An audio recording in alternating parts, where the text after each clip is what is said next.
Kapag mataas ang asukal sa dugo o blood sugar, maaaring magpakita ang katawan ng iba't ibang early signs o sintomas. Ang mga ito ay mahalagang senyales na hindi dapat balewalain dahil maaari itong humantong sa diabetes kung hindi maagapan. Narito ang ilan sa mga early signs na dapat mong bantayan. Madalas na paghihi at pagkauhaw, polyuria at polydipsia. Kapag mataas ang asukal sa dugo, nagtatrabaho overtime ang kidneys para alisin ang sobrang glucose sa ihi na nagdudulot ng madalas na pag-ihi at pagkauhaw. Pagkapagod, fatigue. Ang glucose bilang source ng energy ay nahihirapan makapasok sa cells kapag mataas ang blood sugar dahil sa kakulangan ng insulin o insulin resistance na nagdudulot ng pagkapagod.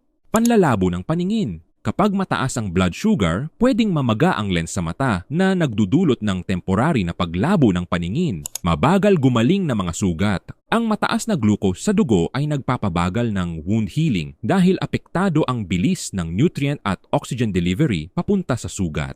Madalas na pagkagutom, polyphagia. Kahit na mataas ang glucose sa dugo, hindi ito magamit ng maayos bilang enerhiya dahil sa problema sa insulin. Kaya patuloy na nakakaramdam ng gutom ang katawan, pananakit ng ulo at pagkairita. Ang fluctuations sa blood sugar levels ay maaaring magdulot ng pananakit ng ulo at pagkairita dahil sa epekto nito sa central nervous system. Mahalagang tandaan na ang mga sintomas na ito ay maaaring mag-iba sa bawat tao at posible ring hindi agad-agad lumabas ang mga sintomas na ito sa ilang tao. Kung napapansin mo ang alinman sa mga early signs na ito, lalo na kung may history ng diabetes sa pamilya, mahalaga ang magpakonsulta agad sa healthcare provider para sa tamang diagnosis at agarang gamutan.